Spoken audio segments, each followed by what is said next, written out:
¿Qué tal? Muy buenos días, ¿cómo están? Domingo 6 de junio del 2021.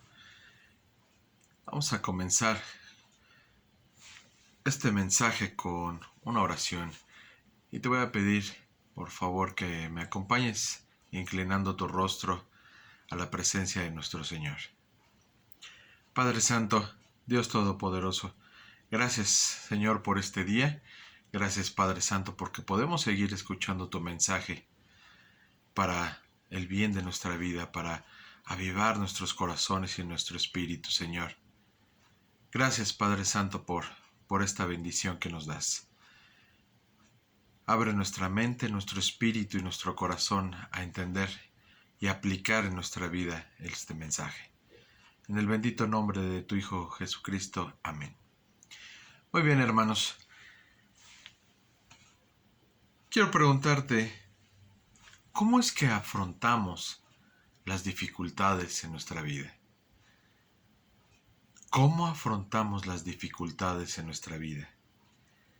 ¿Qué voluntad seguimos? ¿La nuestra o la de Dios? Honestamente, te aseguro que estás pensando la nuestra, que tú y yo hacemos de nuestra vida lo que mejor nos conviene y lo que mejor creamos. Pocas veces nos detenemos a decir que se haga la voluntad de Dios. Si tienes una dificultad, lo primero que pensamos es en cómo le voy a hacer. Cuando se nos dice, puedes tener un problema, vas a tener un problema, o ya está el problema, lo primero que pensamos es cómo lo resuelvo yo. Nunca nos detenemos a pensar por un segundo y decimos que se haga la voluntad de Dios. ¿Cuál es la voluntad de Dios? ¿Qué es lo que realmente quiere Dios? Con esto en mente te pido que vayamos a los versículos de Hechos 21, 1, 16. Hechos 21, 1, 16.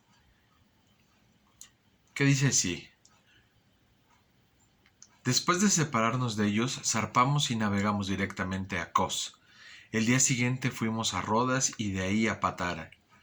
Como encontramos un barco que iba para Fenicia, subimos a bordo y zarpamos. Después de avistar Chipre y de pasar al sur de la isla, navegamos hacia Siria y llegamos a Tiro, donde el barco tenía que descargar. Allí encontramos a los discípulos y nos quedamos con ellos 7 días. Ellos, por medio del Espíritu, exhortaron a Pablo a que no subiera a Jerusalén. Pero al cabo de unos días partimos y continuamos nuestro viaje. Todos los discípulos, incluso las mujeres y los niños, nos acompañaron hasta afuera de la ciudad, y ahí en la playa nos arrodillamos y oramos. Luego de despedirnos subimos a bordo y ellos regresaron a sus hogares.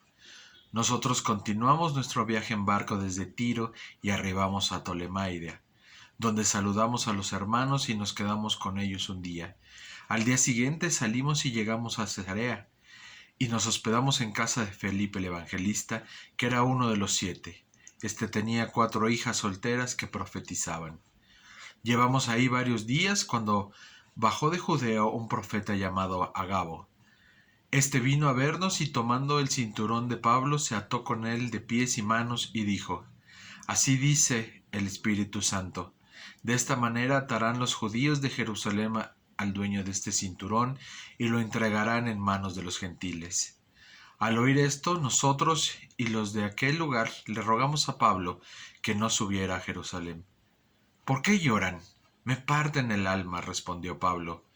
Por el nombre del Señor Jesús estoy dispuesto no solo a ser atado, sino también a morir en Jerusalén. Como no se dejaba convencer, desistimos, exclamando: que se haga la voluntad del Señor.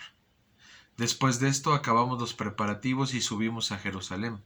Algunos de los discípulos de Cesarea nos acompañaron y nos llevaron a la casa de Nasón, donde íbamos a alojarnos. Este era de Chipre y uno de los primeros discípulos. Como vemos en este fragmento de la palabra del Señor, seguimos estudiando los viajes misioneros de Pablo.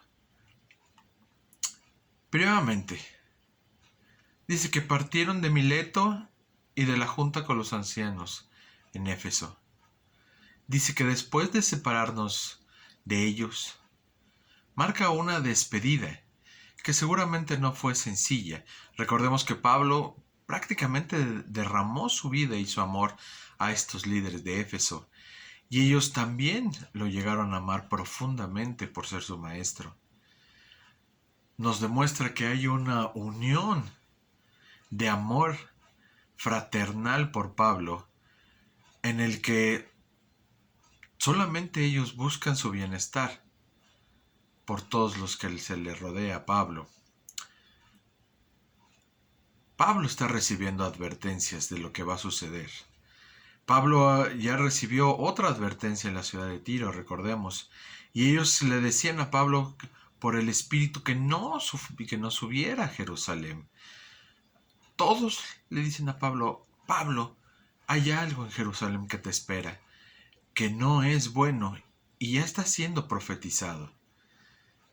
Aparentemente todos los discípulos de Tiro, algunos ya habían profetizado sobre el peligro que le esperaba a Pablo. Algo lo que también en Hechos 20, 22, 23 ya hemos hablado. La advertencia específica es que no subiera a Jerusalén. Era una interpretación de una profecía del Espíritu Santo sobre el peligro que le esperaba. Hechos 21, 5, 6 nos dice, partió de Tiro con rumbo a Jerusalén. Pablo dice, tengo que ir a Jerusalén. Dice, cumplidos aquellos días salimos acompañados todos, con sus mujeres y sus hijos hasta fuera de la ciudad, y puestos de rodillas en la playa oramos, y abrazándonos los unos a los otros subimos al barco y ellos se volvieron a sus casas. Pablo sale a pesar de las súplicas sinceras de todos los cristianos de Tiro. Pablo y su grupo no desistieron de ir a Jerusalén. Él estaba persuadido de que era la voluntad de Dios. Así que continuaron.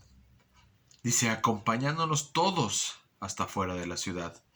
La costumbre era caminar con un viajero hasta fuera de la ciudad, y era una tradición. Sin embargo, la costumbre de arrodillarse junto a la playa para orar era únicamente de los cristianos de ese momento. Puestos de rodillas en la playa, oramos junto con Pablo. También nos dice estos versículos que llegan a Tolemaida.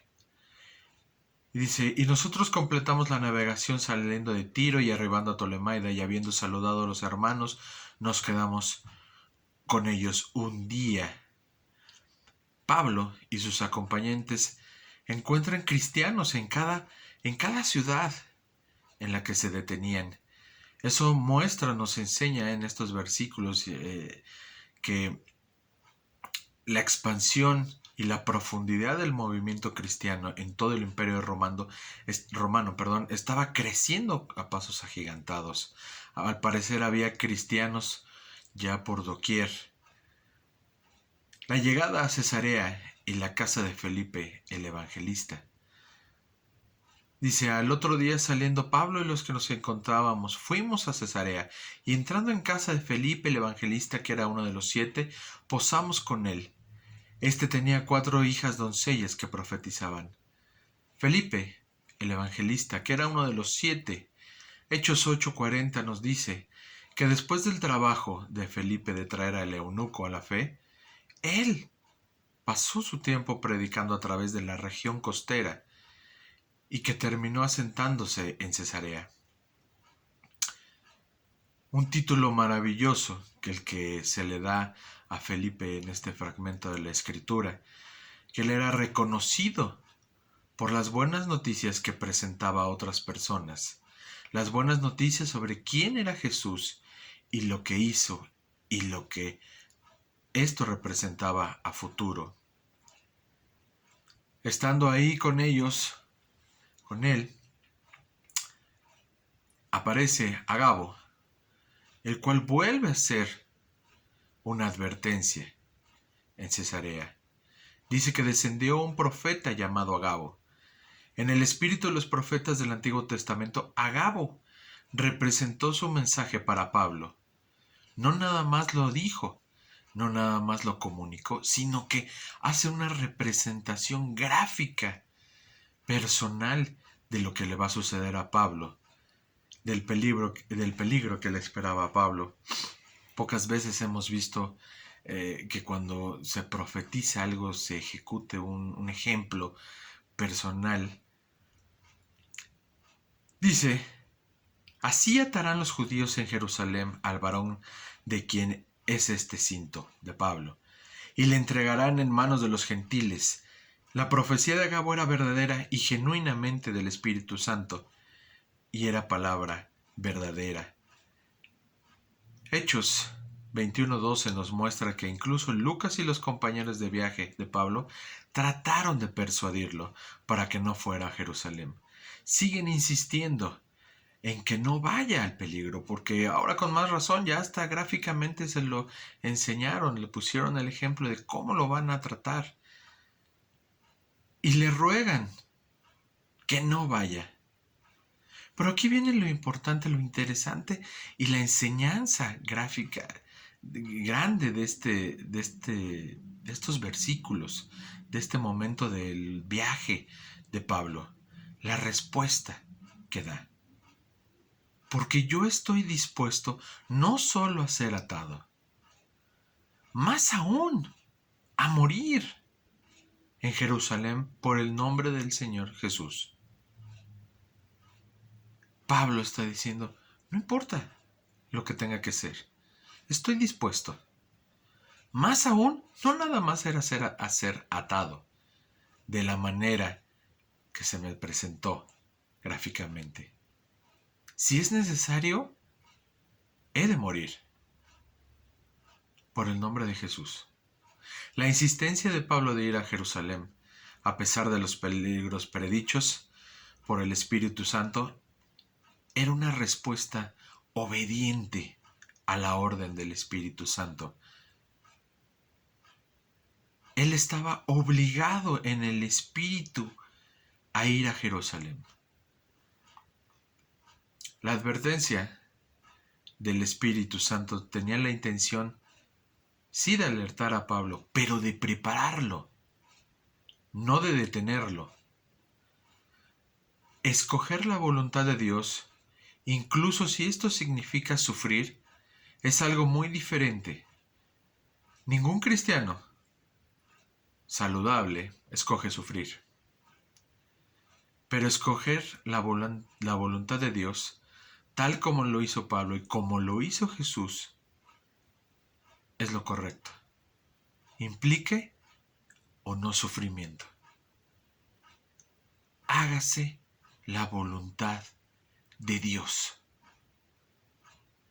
Hágase la voluntad de Dios. Hágase la voluntad del Señor. Los compañeros de Pablo llegaron a entender que la voluntad de Dios sería hecha. Llegaron a confiar en que si Pablo estaba probablemente en lo correcto o no, aún así Dios lo usaría. Pablo es puesto a prueba. La prueba de Pablo fue similar a la que Jesús pasó antes de su muerte. Jesús sabía que tenía la oportunidad de negarse, de hacerse a un lado y de no morir. Pero al final dijo: no se haga mi voluntad, sino la tuya, Señor, sino la tuya, Padre. En las últimas horas de libertad, Jesús pasó por esta prueba y la superó. Las profecías eran ciertas, pero el Señor estaba poniendo a prueba a Pablo para ver si él iba a ir a donde Dios lo mandara, a pesar de saber que al final iba a ser apresado, lo iban a prender. Pablo estaba pasando por esta misma tentación o prueba, pero no cedió ante ella. Hechos 21 del 13 al 14 dice: Entonces Pablo respondió: ¿Qué hacéis llorando y quebrantándome el corazón? Porque yo estoy dispuesto no solo a ser atado, mas aún a morir por el nombre del Señor Jesús. ¿Qué hacen? Dice, llorando por mí, cuando estoy dispuesto a cumplir la voluntad del Señor. ¿Cuántos podemos decir, no importa que esté sufriendo en mi vida, no importa que vaya a sufrir en el futuro, o mañana, o dentro de un mes, yo voy a hacer la voluntad de Dios? Tal vez no vamos a sufrir en el futuro, pero ¿cuántos realmente decimos, yo quiero hacer la voluntad de Dios? Señor, dime qué hago. ¿Cuál es tu voluntad? Antes de que yo actúe por mi propia fuerza, por mi propio entendimiento, por mi propio coraje, yo lo hago. ¿Por qué lloran? No lloren. Yo quiero hacer la voluntad de Dios.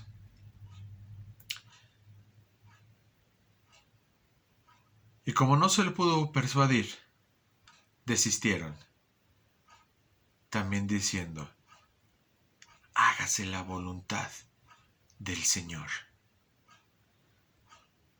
La intención de los acompañantes de Pablo era buena. Era un sentido humano.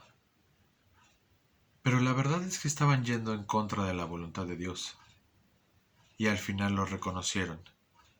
¿Cuántas veces no nos ha pasado lo mismo? Tomamos decisiones basadas en el corazón, en nuestra economía, en lo que nosotros creemos, en lo que debemos, creemos que debemos de hacer, y no en el espíritu, sin sospechar que estamos yendo en contra de la voluntad de Dios. ¿Por qué no ponemos por delante a Dios y a su voluntad? Pablo superó la prueba, porque no se dejó disuadir de lo que sabía era la voluntad de Dios.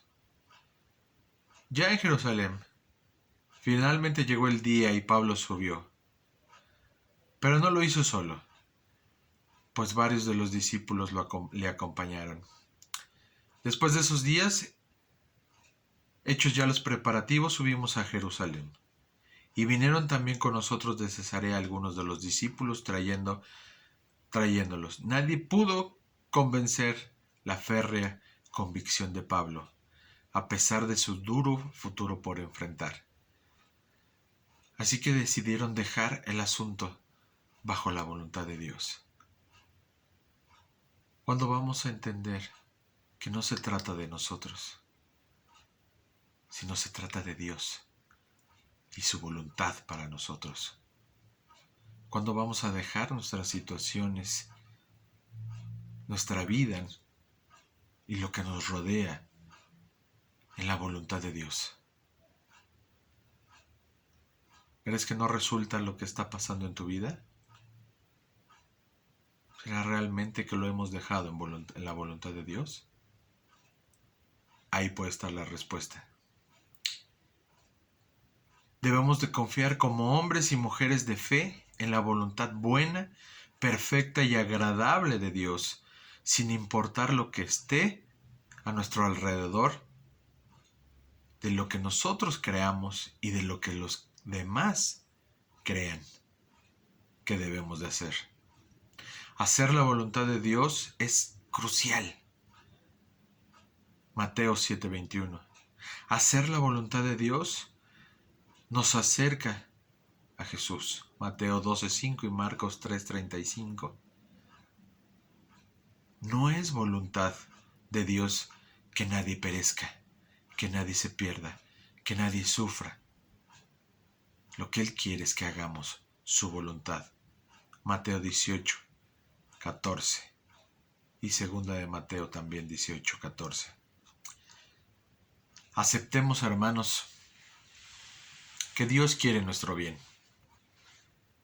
Yo soy el Señor, tu Dios, que te enseña lo que te conviene, dice su palabra. Reconozcamos que el Señor es justo. Creamos que nuestro Padre nos protege siempre. Escojamos confiar en Dios. Perseveremos en la oración. Y tengamos muy claro en nuestras mentes, si Dios nos ha negado a hacer algo, es principalmente por tres motivos. Va en contra de sus mandamientos y de su palabra. No es lo que Él diseñó para ti y para mí, pues tiene algo mayor que entregarnos.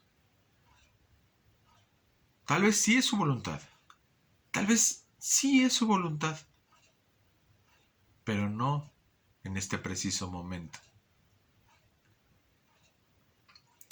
Cristo les dijo a sus discípulos, porque no busco mi voluntad, sino la voluntad de mi Padre que me envió. Juan 5:30. Mi comida es que haga la voluntad del que me envió y que acabe su obra. Juan 4:34. He descendido del cielo no para hacer mi voluntad, sino la voluntad del que me envió. En los versículos igual 6:38. No hubo un momento en la vida de Jesús cuando él no estaba consciente que su propósito en la tierra era hacer la voluntad de su Padre. Pablo sabía que debía seguir y obedecer a Dios haciendo su voluntad. Y quitémosle el nombre de Pablo y pongamos el nuestro. Percival sabía que debía seguir y obedecer a Dios haciendo su voluntad. Ahora pon ahí tu nombre, quita el de Pablo y pon el tuyo. Yo sé que debo de seguir y obedecer a Dios haciendo su voluntad. Para concluir este mensaje, muy claro, muy claro que es este mensaje. Aceptemos la voluntad de Dios aún si no la entendemos. Y por último, que se haga la voluntad de Dios. Que se haga la voluntad del Señor en tu vida y en mi vida. Aunque parezca que vamos a sufrir. Aunque parezca que vamos a ser grandemente bendecidos. Aunque parezca que nuestra vida no tiene sentido. Sí tiene sentido, pero no estamos haciendo la voluntad del Señor. Pongamos nuestra vida completa, nuestra familia, nuestro trabajo, nuestra economía, todo lo que tenemos, que es de Él, que Él nos ha proveído, en su voluntad. Que se haga la voluntad del Señor en tu vida y en mi vida. Dios los bendiga esta semana. Vamos a terminar con una oración. Inclina tu rostro, por favor, y vamos en oración al Señor. Señor, gracias Padre Santo por la vida que nos has dado, por el camino que nos llevas. Porque primeramente te conocemos y te reconocemos, Padre Santo. Pero nos falta muchas veces entregar la vida que nos has dado y lo que nos rodea a ti. Aunque sean cosas que nos hagan sufrir. Que podamos decir siempre con confianza que se haga tu voluntad. Que se haga tu voluntad, Señor, en nuestra vida. En la vida de los que hemos creído en ti y te seguimos. Que podamos corregir el camino cuando nos salimos de él y ya no ponemos la vista en ti. Que se haga la voluntad de nuestro Creador. Que se haga la voluntad de Dios en nuestras vidas, hermanos. Dios les bendiga.